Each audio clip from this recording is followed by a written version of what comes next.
Hi, I'm Rob and welcome to another TW White & Sons video review. Today's car is a Mazda3 hatchback.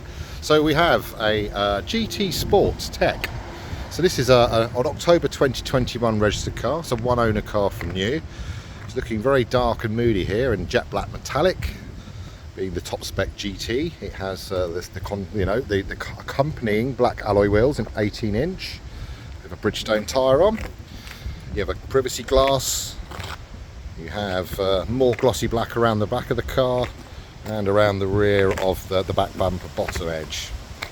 You've got twin exit exhausts. So this is a 2-litre SKYACTIV-X engine, so that's 186 horsepower. And this is a six-speed automatic gearbox car with manual control if needed. You've got lots of safety features around the vehicle. So we have LED lights at the back, we have front and rear parking sensors, we have a rear camera here, but also when I walk around the front, a front camera, and each mirror houses a camera as well. So that's a surround view camera, people. That allows you to judge the car perfectly. It actually gives a view within the touchscreen tablet, showing you precisely what's going on around the car with a ring of sensors. So coming round, again, these wheels have been recently refurbished. The car is not quite 3 years old and it won't be until October this year. So it's had 2 Mazda services, and the third one due latter part of the year with its first MOT. So at the front of the car we have high output LED headlamps with a high beam function, which effectively would dip the beam when it detects oncoming traffic with their lights on. Or you drive from a dark sort of countryside into a townscape, and again it will dip them for you. So it's quite clever in that sense. As noted before, at the front of the car there is a camera, more sensors in the grille, and again all hidden with this mesh gloss black look, which is a signature of the GT Sport Tech pack. So really nice looking, very imposing looking car. The car also has a sunroof, which is a tilt and slide sunroof. And we'll make our way around to the back of the car and into the boot area. The boot has a touchpad just under this badge here. Give it a touch, lift at the same time, and up it pops. So nice big boot there for you. It's a 60-40 split if you need to make it larger. There is an accessory Mazda3 rubberized mat in there, and if I lift this up you'll find that the carpet's been kept in great condition because of the mat. And you'll also note a Bose subwoofer. So this is one of 10 speakers around the car. Very nice punchy sound, and again sounds great when you've paired your phone either by Bluetooth or Apple CarPlay, Android Auto, of which it is wireless. So you just need to connect your phone and it will immediately jump into both Apple and Android. So into the back of the car here, you'll note with the GT spec it's full leather interior. There is a contrast, so it's the bit that your back rests on and your bottom rests on. It's like a brown, I would like to say. It's got a brown stitch that runs through it. There's a pull-out armrest, of course, which you can store your drinks. But if you're carrying 5 up, you've got 3 3-point belts. And if you're carrying children's safety seats, there is ISOFIX. So that will attach into the chassis of the car, making a properly rigid connection between seat and vehicle, and protecting child should there be a crunch. Door cards nicely presented, no marks or scuffs, and again this lovely stitch running through the middle of the car here, and the accompanying chrome strip that runs through into the almost hidden door handle. So we have gloss black trim as well to support. You see a theme running through this car. The car also has keyless entry. Again, there's a touch button just here, and that will allow you to enter the car and also lock the car without touching your key, which is ideal if you've got your hands full. Coming down, more gloss black, this time surrounding your electric window, mirror controls, and also a manual button to power fold the mirrors. Proudly displaying the Bose symbol, which is a piece of metal, not plastic. So real materials running through the car, and that includes the leather interior here. Again, driver's seat is a sporty design, so a little bit more bolstering, a little bit more support for your thigh. And of course it's electric, so that's the backrest base and lumbar support. It would also give up to 2 drivers memory function, and of course there's a series of switches there. The key switch here though is the button which allows you to see all around the vehicle without having to necessarily gauge reverse. Let's hop in and show you that properly. In we come.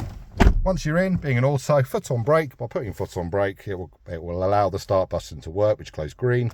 With it one push, the car starts quite quickly. So it's a partial analog, partial digital display on the dash here.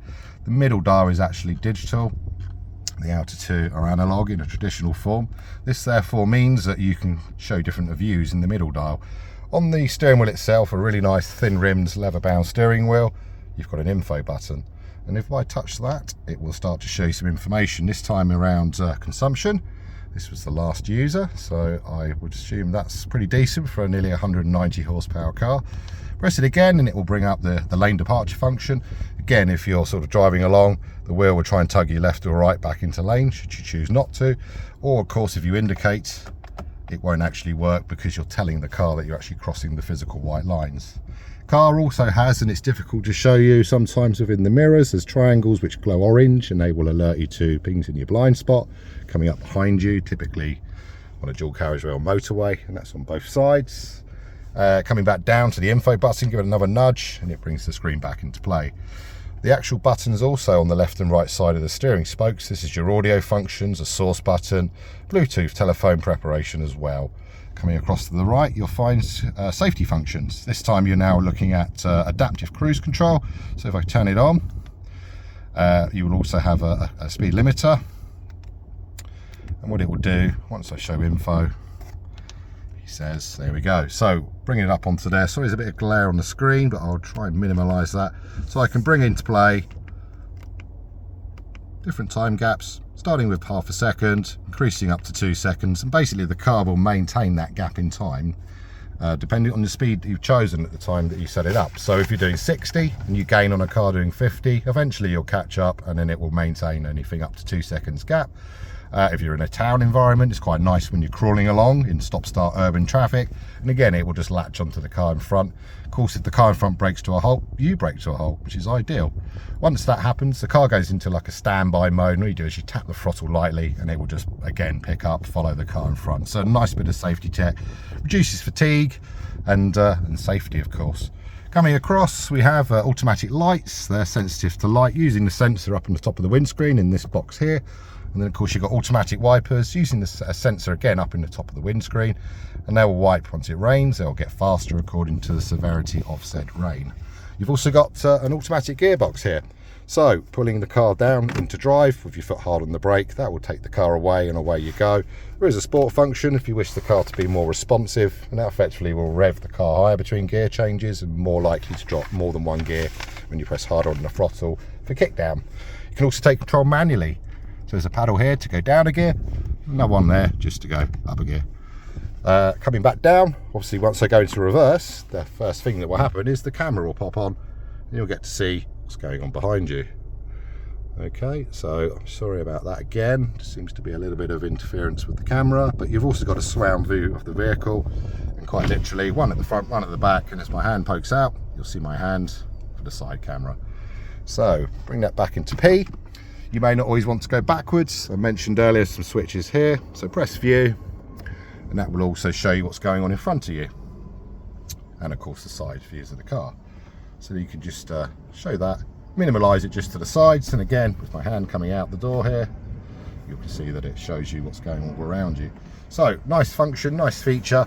Mazda's own sat nav of course, but of course if you're going to pair the car, there was a controller down here. We've got some quick access buttons to the navigation, to your media functions, and it will list the key media sources here. So we've got AM, FM, DAB, and ultimately there is Bluetooth and Apple CarPlay, Android Auto. So again, pressing home takes you back to the main screen, but of course use your phone and you can pair that directly into your car. Coming down, digital climate control, both left and right sided. And of course left and right sided for heated seats for driver and passenger, but the driver also gets a heated steering wheel here. So all these things are pretty nice when it's cold, but right now it's very warm, hence we're on low here. Coming down, more storage and more functions. So we've got a plug-in USB, we've got a traditional old school circular 12 volt input, useful for the inflation kits which are standard with the Mazda products. No spare wheel as standard. Coming up into the car's roof, we have a sunroof. The controller is just here. If you push it upwards, it will tilt. Push it back and it will close again, and then bring back forwards to the back of the car, and of course it will all open and let a bit of air and light into the car. Push it back again, and if you wish to sort of diminish any heat soak into the vehicle, you can pull the blind over and diminish the heat soak inside the car. Car's in really nice condition on the inside. All the levers are marked, doesn't appear to have had any child seats putting indents into the seat, so nice and good condition. Same with the passenger seat here. Door cards are marked, looking good. Dash top looking real good as well. Another function for the car, can be difficult to show on these cameras, but I'll try. And here we have a head-up display, so you can see the road speed should be 30 when we leave the forecourt, and the actual speed as a stationary is 0. So looks good. Coming back out, yeah, this is a high spec, one owner. It's around about 16,000 mile Mazda 3 eSKYACTIV-X, so the more powerful engine in the highest trim level, the GT Sport Tech. So, car is ready to be viewed. It's ready to be purchased. Please reach out to us here at TW White & Sons if you wish to view and test drive. Please make an appointment, but equally turn up on site and you can have a look at the car as well. We do encourage a part exchange, and of course you can fund the purchase using our dealer finance services as much as you can use your own funds. So we wait for your call. Thank you for reviewing.